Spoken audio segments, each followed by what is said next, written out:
Okay, everyone. Hi, everyone. My name is Christoffer. I am one of the founders and also the CEO of Optio. Short intro of myself and then Optio before I kind of move on to the various stuff. So basically, I've been working with share incentives for more than 10 years. I've been helping a lot of listed companies, mainly in Scandinavia, but also a bit outside, in terms of finding the right incentive mechanism for your team at different stages, because it's obviously different dependent on where you are. And two, we have built a software that helps administrating it so that it's easy also to do things when you are live and ensuring that people understand what they are actually getting. So yeah, we started Optio in 2018. Currently, we have about 180 clients using our software. And obviously, we were keen to meet more people, talk about share incentives, and we help everything from like 1-2 employees up to 20,000 employees, if that's the case. So we're quite broad in the type of companies we work with. So yeah, today I'm focusing on how to motivate your team with equity, and also a bit related to startup stage, to finding out what's best as when you're in that sort of stage and also following a bit the growth journey. I'll just run through and then we can do some questions, either interrupting during the session or also following the session if you want to. So yeah, we started Optio in 2018. The reason why we wanted to start Optio was because of that. We saw that from previous experience that you have some vendors really good at cap table management. You have some vendors really good at calculating costs and expenses related to equity compensation. You have some HR people and legal people helping out on the legal framework. But basically, what you see is that it's quite diverse, and people have their different sweet spots. So what we really wanted to do is to take all sorts of equity incentives under one, call it umbrella, and then simplify equity compensation for everyone. And then we've done that by using coding. So we have a technology that do that for us. Hence, we now consider ourselves the most complete offering in Europe for equity compensation for startups and growth companies. We have about 50 employees, whereas a bit more than half is tech people, but we also have a group of people that are working on advising and helping and holding hands if people kind of have difficult questions on what to do and how will it work, how will it affect tax and all these kind of elements. So you just know a bit about that as well. We're based in Norway, but we have offices in Sweden, Denmark, Germany, and also now setting up something in Switzerland and have a few countries on the roadmap as well following that. This is just like a selection of clients mentioned from a 2-person startup up to Europe's fastest scale-ups, but you could, Tibber is one of the fastest growing out of Norway. Kahoot is now on the stock exchange, also growing really fast. And there's others here, at least for Scandinavians, that are very, very familiar. So if we go a bit to the subject, then we start off with, like, do you really need equity compensation if you have salary, if you have potentially bonuses as well? But first of all, starting off when you're a startup, salary and cash is something that you may be short of. And then how can you bootstrap stuff and ensuring that you don't really spend all your money too fast? You rather want more people instead of using everything you have in the bank on fewer people. So in that case, I would say, like, you could use it in order to ensure that your cash reach longer. I'd also say that, especially if you consider talent war nowadays, where you kind of have everyone tries to hire people, it's hard, especially to attract tech people. Being able then to use equity compensation as a part of the remuneration package is something you may differ, at least from more established companies, because they won't give away a share of the potential growth to their employees. I'd also emphasize that typically you look at salary and bonuses as like something within a year. never long term. If you're a shareholder, if you're a founder, you obviously don't consider only the year that you're in. You would like also to think about the next 3 to 5 years. How do you actually do decisions and make and work so that you are best suited 3 years from now plus. So that's also very, very important. There are also other elements here, as you see on the slides as well, but I think like attract new people, keeping the ones you have, thinking long term, and potentially also align it a bit with shareholders, but that's a bit related to long term. I think that's the most important elements. And then it's about, okay, if we've then agreed on that, it may be smart to do equity compensation. The next step would be how do you do equity compensation? And often we see that it stops with companies thinking that it would be smart to introduce elements, but I don't really know where to start. They just see that it's a lot of lawyer stuff. It will affect the cap table. It may affect your accounting if you're getting bigger. So there are some elements here that may seem a bit frightening. And obviously that's stuff that we help out with. Typically we start off with, call it a coffee or an online coffee where we talk a bit about what do others do in which stages, a bit of the stuff that we're covering today. And then we also look a bit into your company and seeing that, like, okay, your peers are doing X, Y, Z. It's normal to give the CEO X more than the CFO and then the others. So you kind of have the portions related to each other. How much is normal to give away annually of your annual shares potentially? So that's also something we typically cover. And then the next step would be like thinking about like award agreements and legal work. Do you tailor that per company? Because obviously there's different tax regimes. So that's things that normally frightens the companies a bit from going that way, but obviously it's stuff that we help out with. And then it's more on the formal side. You can't just give away equity. You need approval from the ones that own the equity, basically meaning the shareholders. And there we typically have like a playbook on what is needed in order to get stuff approved and then to start giving away options or selling shares or other mechanisms. And then obviously how to create the good terms and conditions and award templates so that you can onboard your people and getting the signatures on board.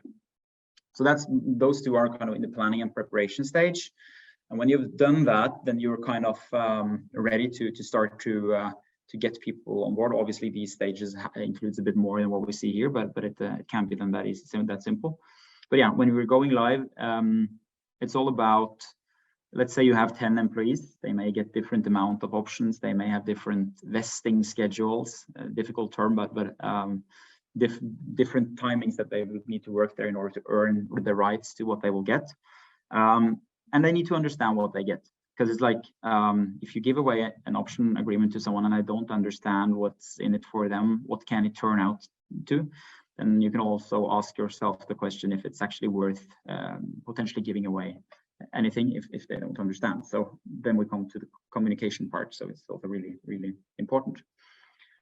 When we've kind of gone live and you've kind of gathered the signatures and the signups to the program, then it's all about still communication, I'd say. It's important that they can kind of monitor the effects of, let's say you raise money at a higher level. Let's say you get listed or something positive happens. It's important to know how that affects your package. So you kind of still maintain the interest in the company and your options or your instruments. And the next step would then be related to things always happen. So sometimes what happens if you dilute the company, you get more shares, how will that potentially affect the outstanding instruments? What happens if you do a merge of your shares because of that you need to kind of get more shares? Then that will have an effect, have to be adjusted. You will potentially have investors, they would like to look into what's outstanding and what may be the dilutive effect of the outstanding options at which time. So there's always important to kind of know and have good control over the outstanding instruments. This can also be done in Excel and have historically been done in Excel, but you should feel when you should kind of monitor when you feel that it gets too difficult for you, and that you're sure that you have control over over the effects it may have on your cap table. And obviously, if you feel any discomfort, you could use a system like we have, or of course others as well. But just be careful that you have sufficient control. This is a bit historically, knowing who do we typically help. In the startup world, it's often the founders and the CEOs, because obviously they are the ones that are holding it when you have like 3, 4, 5, 6, 10 employees. As soon as you get a bit bigger, you get a CFO on board, then we typically help the CFO. So that's typically where we give advice. And then it's the HR when you get like big enough to have HR people working on these items. We have a few movies here that explains a bit more. So we will be sending out information after this session to everyone, and then you could kind of click the links and then be able to see the videos on how the various people in this screen would need the help of Optio. This is just to show a bit about our system. So we have one screen here that shows for the participant. This is basically what's the estimated gain the way things are now. So if everything was vested and you managed to exercise and then kind of realize the gains on everything, this would be the gain. You would always be able to see how far are you in your vesting process. So because it may be different vesting schedules because you've been awarded many times. Obviously, you can also drill down and see more details. And on this side here, we have more of from the admin side to be able to pull out reports, seeing what's outstanding, pull out everything with a strike price between X and X, or everything that vests between X and X. So you have kind of full control on everything. And then obviously there are granting new awards to new people and other stuff that you could do in this portal. So a bit on instrument types. This is always, I'd say, the most difficult choice that you're doing if you're using equity incentives, because it's a jungle of instrument types and different ways of using the instrument types. So if I'm kind of trying to make it a bit simple, we have this line in the middle. Everything above the line we call promises. That means that the shares does not change hands when you enter the agreement today. It's just a promise. So it means that if XYZ happens, you stay on board for 3 years, we beat the share price of X, you are above the strike price, then you can become a shareholder. Below this line, there we have stuff which is more related to becoming a shareholder today.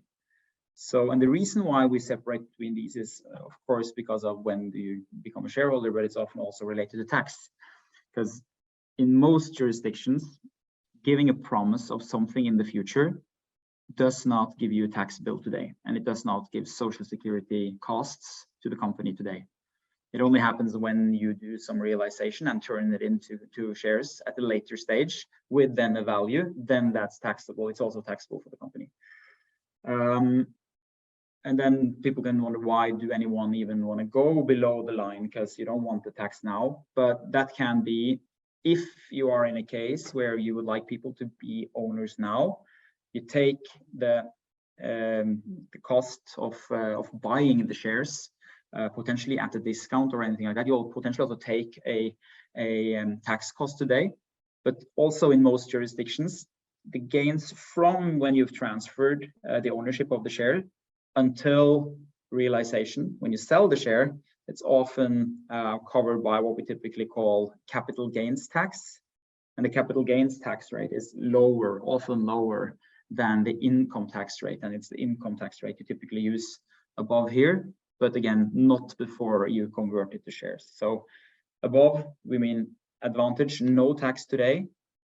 Disadvantage, bigger tax potentially if things go really well later, but you get it later. Below, tax today, potentially. Advantage, you may get a lower tax in total if things go well. So that's just like a very high distinguishing of it. And then a bit into what are the different variances we see here. Options, by far the most common in startups. Bit different based on where you're from, but high level, definitely the most common instrument. An option, it's a right to buy a share in the future at a price that is set today. Basically meaning that I'll give you an agreement now saying that, okay, the share price is 10 today. You can buy a share at 10, but you can't buy it now. You can buy it 3 years from now, given that you're still employed in the company. So that means that if the share price goes to 20, you could then 3 years from now buy the share, then worth 20 at a price of 10 with a gain of 10. So that's just a promise and the right to buy something, but you don't have to do it. So it's just a gain if things go well. And then we're on what we call restricted share units or restricted shares. This is the same as an option, I'd say, but you don't have the strike element. So it's basically saying that if you stay on board for 3 years, you will get a free share or free shares. Don't have to pay, you don't have to beat the strike price, you don't have to do anything else, but it's basically just, it's a retention instrument, stay on board and you will get something. And then we're on to making it a bit more advanced. Then we're on performance shares, a bit less common, at least in the very early startups, but as you grow, it's more and more common. This is when you do, as mentioned in an RSU, we mentioned that, okay, at time 0, you will get a promise that you will get 100 shares 3 years from now. Okay, that's an RSU. But here we also add what we call performance criteria, saying that, okay, it doesn't really matter if you just stay on board. You also have to contribute to our annual recurring revenue with X, and then you'll get it. So it's not only time, it's also an extra element. We could also here mention that it could be specific share price goal for the company. So you will get your 100 shares in 3 years if we beat the share price goal, if we beat competitors, if we have a result being profitable, build a boat. It can be basically whatever is important for your company, and you kind of attach that to the earnings of it. Again, what's important, this is a bit more complex, and what's important here is that people need to understand what it takes to get it, and it needs to be thought through how can changes in strategy, ownership, etc. over these 3 years change the goal, and how will this work if you actually change the goal. So you have to think through that when you make it at time 0. And then we're on to then we're below this line at share purchase programs. That's also quite a broad category where you can do more stuff, but high level, it's more about buying shares. So this is not something you get for free. It's not a promise. It's about you can buy shares in the company. Often this can come with saying that since you're an employee, we could give you some discount. So you can get 20% of the last market price because of you're an employee. Note that can be subject to tax, dependent on country. It's also quite common to say that you buy 1 share and you can get 1 share 3 years from now. So you combine an investment here with an RSU. So we say that, okay, we would like you to invest your own money because then you are more invested, you have more skin in the game, and that's important for us founders. But we see that you are also getting this as an employee, and we would like you to lose something if you leave or if you sell your shares before 3 years has passed. Then you add this kind of extra sugar-coated deal saying that you'll get an extra share in 3 years. And you can also make it even more complex by saying that you will only get it if we beat the share price, if you build a boat or whatever. So you basically say that you will get extra shares, and those extra shares are performance shares. So we match your investment with a performance share. So doesn't have to be, this is often how we typically do things. We start off simple, we make it really difficult, and then we try to narrow it down again. So typically it's important to know everything we talked about now, or at least have an idea of the alternatives in the drawer. So you could do like a qualified decision and then make it as simple as possible. And that's the reason why many end up with options, but then you do it because you've said that that's the right tool for us in the situation we are now. So often we go back to simplicity after going through all these various elements here. Can also just mention there are some terms here like grant date. That's typically when you enter into an agreement. Vesting period is when you are rendering services to the company. If you leave typically during the vesting period, you lose your rights to whatever promise you've gotten. And then when it's vested, it means that this is the first time that you can exercise your right, you can get your shares, but you have an expiry date. So if you haven't exercised your right before the expiry date, then you lose your rights. So that's why we call it an opportunity period. So yeah, one last thing we typically always mention, especially since we have like an international audience, it's important to at least do a high-level dip into taxation in your country, because sometimes there are some advantages, especially of being a startup, that you can do some tweaks on your program, and then suddenly you make things more tax beneficial. So, and that's also stuff we have quite good know-how of, and also if we don't in your country, we have partners that do so. So I think just see if there are any smarter things you can do, meaning sometimes it's making sure that nothing vests before 3 years have passed. Sometimes it could be saying that you have to hold your shares following your exercise for X period, and then these things are stuff that can take you from the capital, no, from the income tax, which is often the higher, over to the capital increase. And there are initiatives for startups around, at least in Europe and in the US. Okay, so this is a very crowded slide, but this is stuff that is very, we have touched upon a bit repetition, but I think it's important, and I will try to think and give some advice related to startups. So when you're launching a program, first thinking about what sort of equity incentive program would you like to use. We've been through that through this slide deck. Typically very, very early stage, if trying to make it as simple as possible, it's options. Because of the fact that your employees doesn't get any tax today. So it's very easy to give away some of future upside without having any tax today. So that's why it's extremely, extremely common. We also see in some jurisdictions, especially pre-valuation, that it's good to potentially buy shares, because then you can argue that the value is close to zero, and then you could change hands at almost no costs, and ensuring that you kind of balance the both, or are. So that's good to know. If you pre-valuation, then also buying shares is important. But we see that like about 80% of early stage companies in the markets that we work are using options.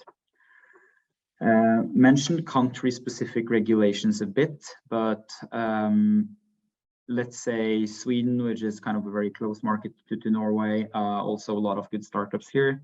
There it's very common to buy the option at time zero, meaning that we do a valuation of the value of the promise. So we say that it's a lottery ticket. We find out what's that worth, and then you pay money, and then also you get over to this capital gains tax. That's an element here, but we typically also hear advice to know about it, but also to think that you should have one program.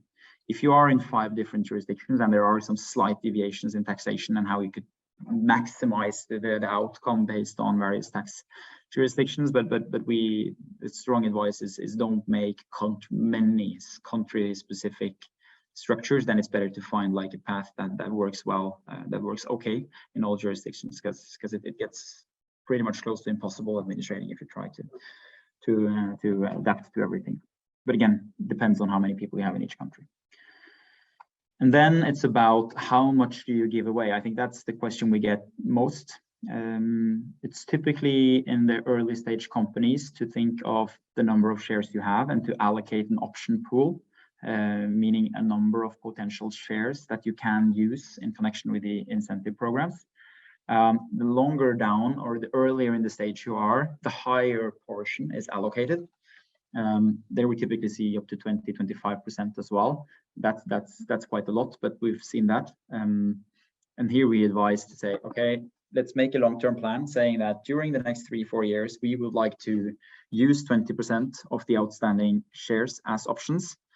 and then grant it over 3 years. So don't do everything at once. What happens if you kind of feel that you didn't do it right, if you need to onboard a lot more people than you thought, or if you end up in a situation where you need some powder to attract one specific super person, and you've already spent everything. So just think about how long time would you like it to last.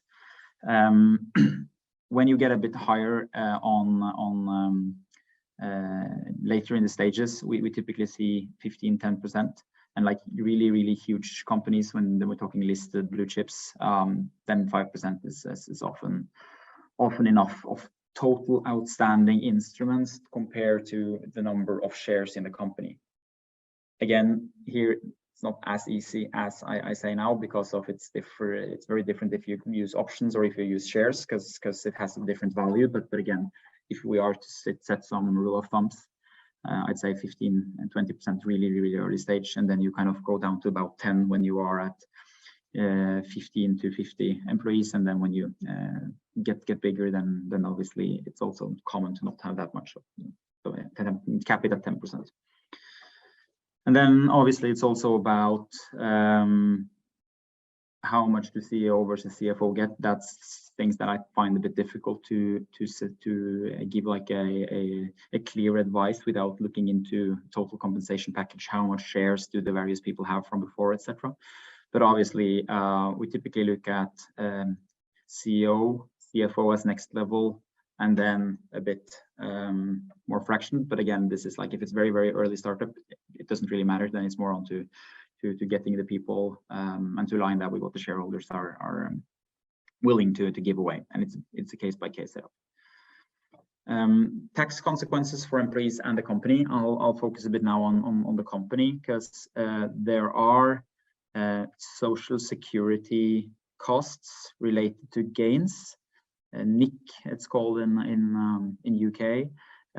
It's not all jurisdictions that have this, but know and do some background check on what will the costs, cash costs at least, be related to issuing instruments, just so you know, and also potentially set aside money if you see that it accumulates into like a big potential payout at a later stage. So yeah, and then tax, touched a bit upon it on the various instrument types, but high level, a promise is not a tax at time 0. Promise is tax when you realize it into a share. That's for options, RSUs, and performance shares.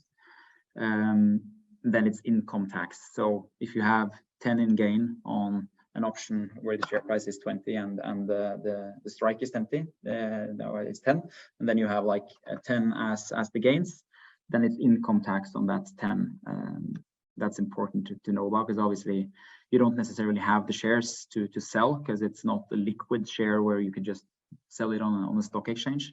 So it's important to be aware and think through that already from the design stage on how you may do something that suits the various cases in terms of tax and costs for the company.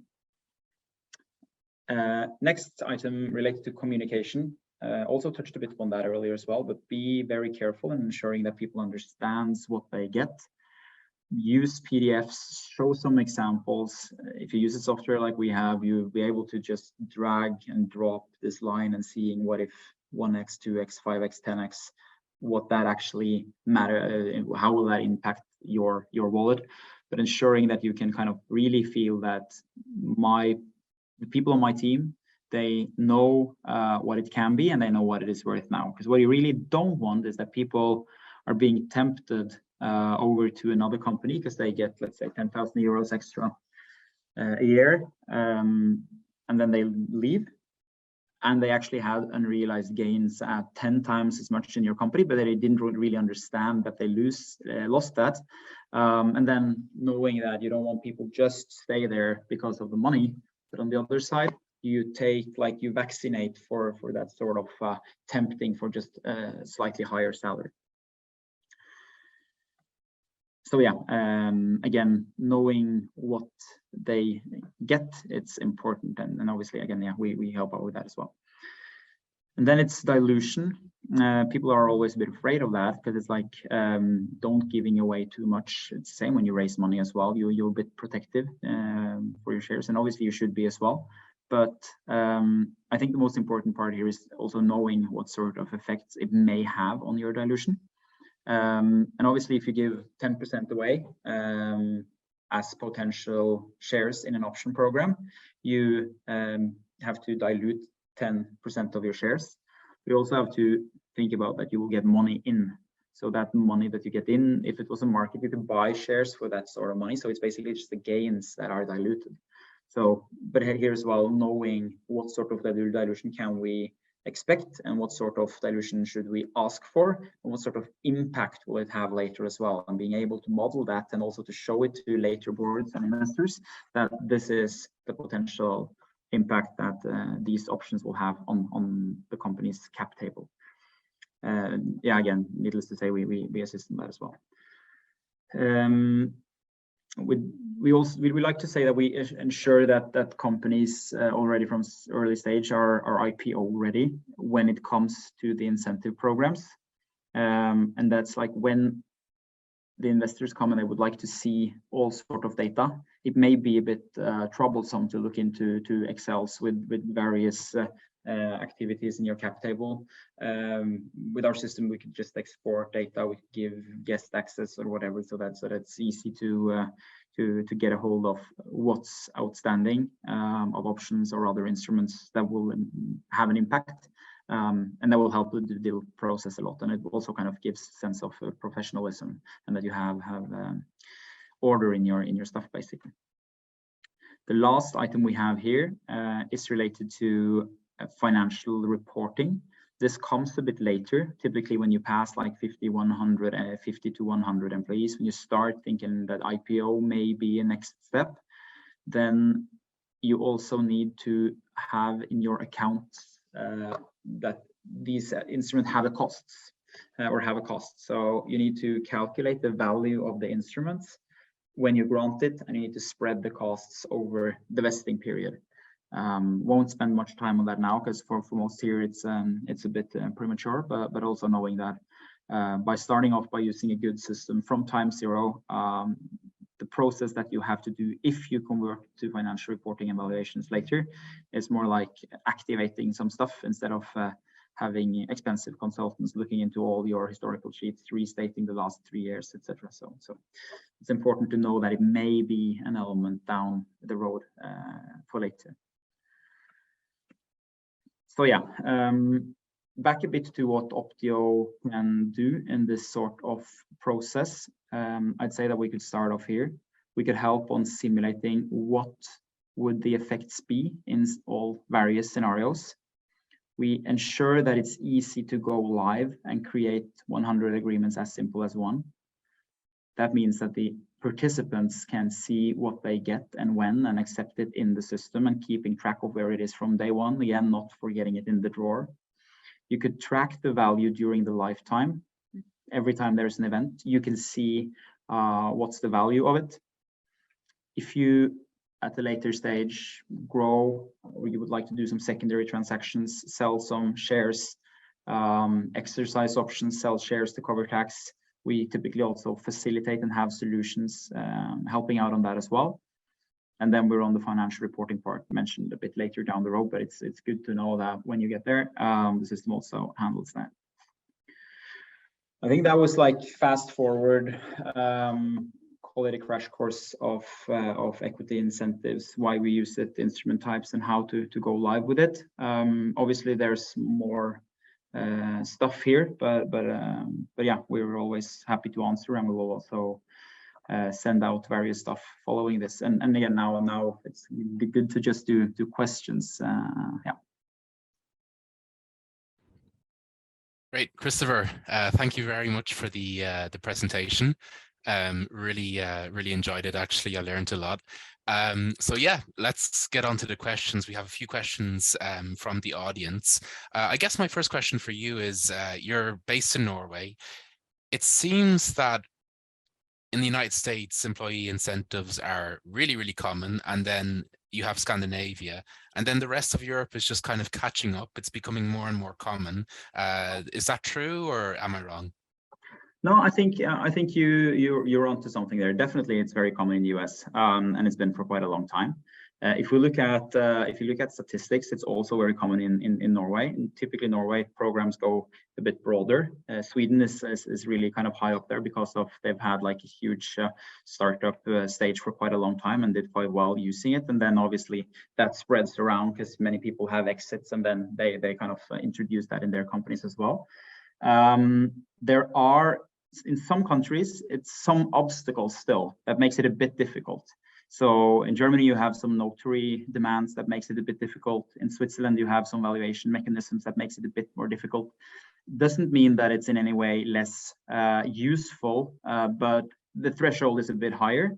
And you need some positive cases, some good exits with this, and then it will start to kind of spread through the ecosystem. So I think it's a good observation, Adam.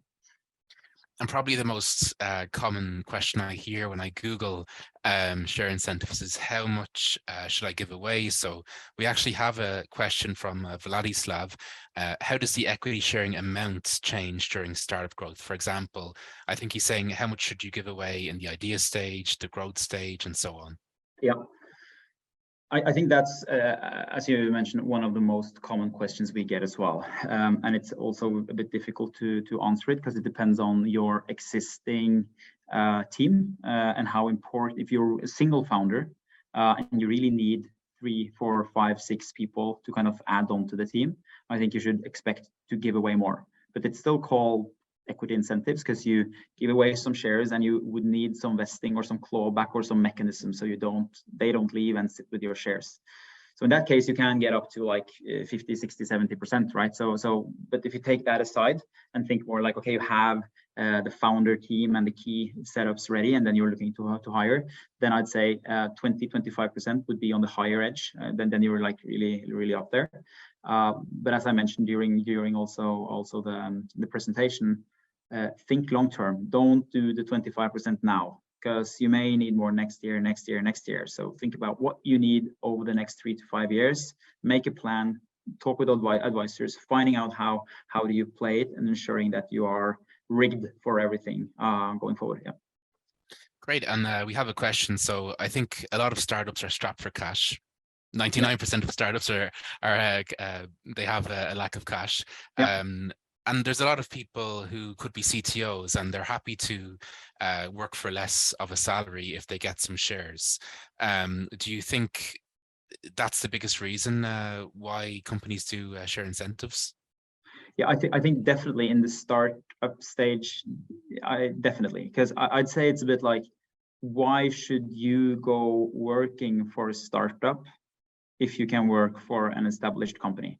Yeah, you get more responsibility and stuff, but still, you can earn more, you can have more job satisfaction in terms of like work-life balance, less responsibility, better kind of safety nets. So there's a lot of good things with being in a big established company, and we start companies. So why do we do that? Yeah, because we can be a part of creating something and also getting something back from that. So definitely, I think when you start off, that's why people want a part of the equity, and also why people give away, because they can compensate for the other elements, which obviously is more attractive in the bigger companies.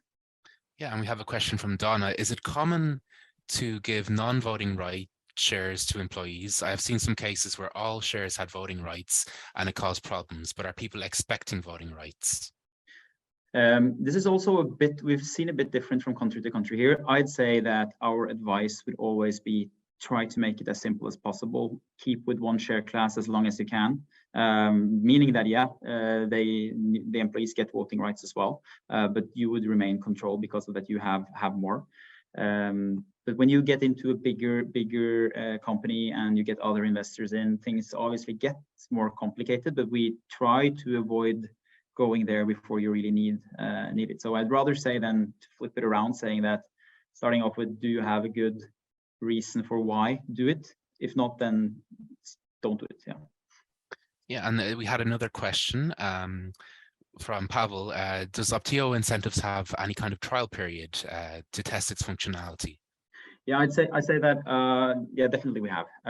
So for early stage companies that would like to get stuff in, we can fix like a 6-month trial period, and also like yeah, I think for people that wants to look a bit into our product, we would book like a 15-minute demo where we show how it will work for your company, and then I'm sure we'll manage to make sure that you get something you can get out of if you don't like it. Yeah. Yeah, and a question of my own, by the way, because I actually haven't implemented a share incentive scheme myself yet. Yeah. How much do companies consider tax when they select different programs?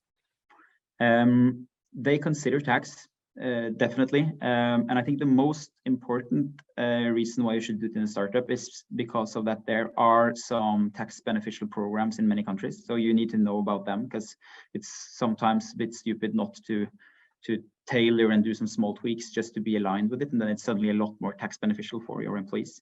So I think start off with, I think the most important thing to think about is why do you want your program, and ensuring that it kind of suits and hits that button. So if it's because of retention or if it's because of attracting new people, that's number one. Number two is know about the tax implications and potentially do some small adjusting, but don't do that so you ruin for your first consideration, because then you lose the reason why you have it again. And then the third is make it simple so people understand it. And if startups have multiple people in multiple different countries, do you have to create a different program for each set of employees? There we have a bit more clear answer, and I'd say definitely no. We almost never see that, because if you start doing that, and if you start to scale, you'll end up with a beast. It's so impossible to have all these various, and then you have to think through, and your investors will not like that you have a lot of different programs as well. So I'd say more, know where you have most people, look into that, make sure that that's okay. Also have an eye on the other jurisdictions so you don't kind of put anyone in a bad situation. Besides that, just run one show. Great. And there's a lot of talk today about not getting talent, but retaining talent. The big talent drain that happened after COVID. So how do you think share incentives can play a role in incentivizing great people to stay in a startup? Yeah, I think it's then we were a bit back to communication, because obviously if you are good at showing and letting the people know what they have and what the value are and what it can be, I think it's a lot less tempting to just jump to somewhere else because of you get a bit higher salary. So obviously job satisfaction and challenges and having a good environment at work is more important than both money and shares, but you will be able to take away or at least reduce the risk for, okay, I earn more here, I leave here, because you will know that the shares you have value. So I'd say definitely it's important, but again, it needs to be understood. You need to know what you have, and you need to communicate in a good way to kind of achieve that. And commonly, the companies that you work with, do they give share incentives just to the top management, or do they give it to everybody in the kind of employee chain? So somebody new joins, they're 20, 25 years old. Is it common for them also to get incentives, or is it restricted to certain groups? It's also a great question. I would say that if you look at early stage companies, it's common to give to everyone. I'm not saying that everyone gives to everyone, but it's common to give to everyone. But it's a clear they differentiate between the various levels. So obviously, if you're taking someone that and recruiting someone that earns a lot, you have to bring more options or other elements. If you again, back to CEO, CFO, CXO, others. So it's common to give to everyone, but to differentiate. If you go a bit kind of over to the growth stage, it's a bit more common that the investors, they think we would like to give more to the ones that are really making an impact, and it's a bit more narrow programs again. And then when you get to like huge companies, then you do broad-based share purchase program for all employees. This is not like there are a lot of deviations here, but this is just like trying to kind of draw a path of starting broad, getting a bit more narrow on management and key employees, and then you get more broad again when you would like to create culture and you have some different reasons of why you actually implement it.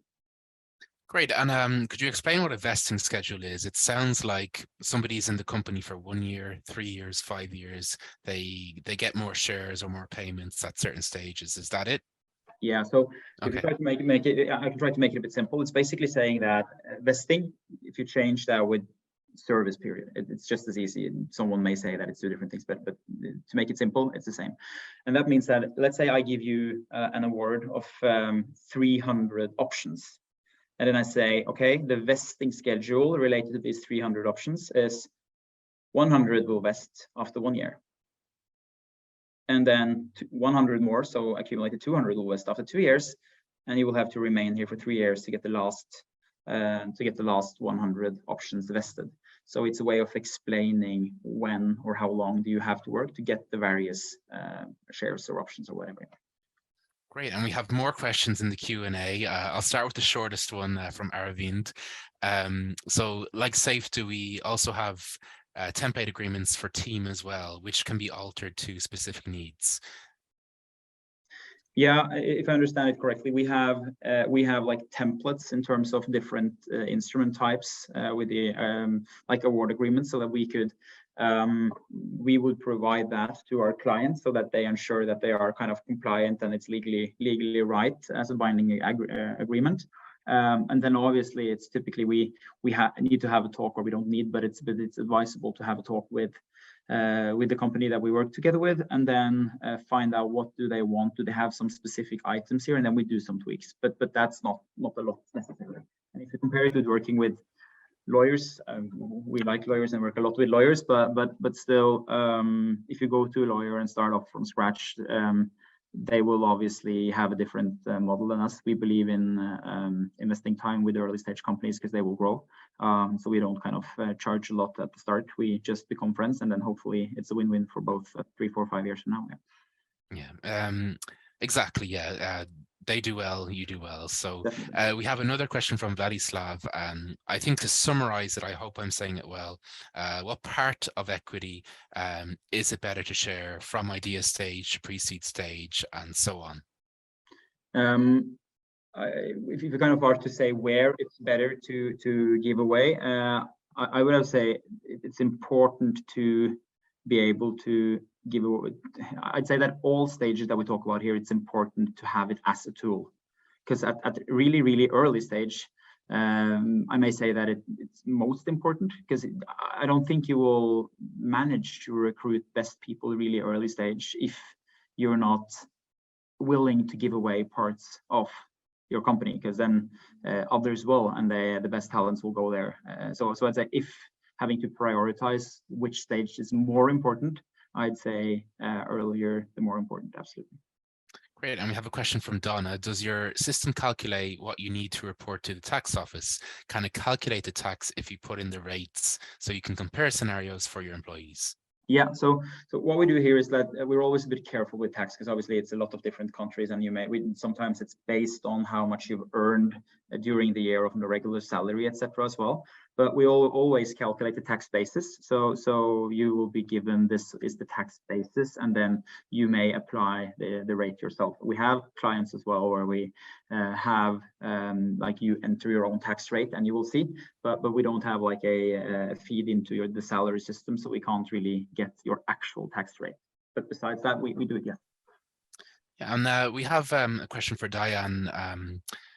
Why do we not connect innovative ideas of people with investors to solve the cash problems for startups? What would be your take on that? Good question, and a bit difficult to answer, but I'd say I think this is really interesting. I think there are someone that do, basically. There are antlers, like companies that go broad out and pair up both talent and money with people with brilliant ideas. So I think it's more like finding out I don't know all of it either, but like finding where to go and who to talk to in order to do it. You have also a lot of good conferences now where you can do like on-stage pitching, and then kind of based on that being picked up by either co-founders or investors as well. But still, yeah, it may be that it's still not that easy. But yeah, send me a message or something, and I'll give you like a few that I know are open to good ideas. Yeah. Yeah, and a couple final questions from me. By the way, this is our first ever expert session, and I really like it. I love to do something like this every month on different topics. So what kind of conditions can I set? Let me think, is there ever a case where maybe a salesperson or business developer, if they reach certain targets, they'll get more equity in the company? I'll leave the question open to you. Yeah, I say definitely yes, but be aware, two things. One thing is complexity, if they actually understands what it takes to get it.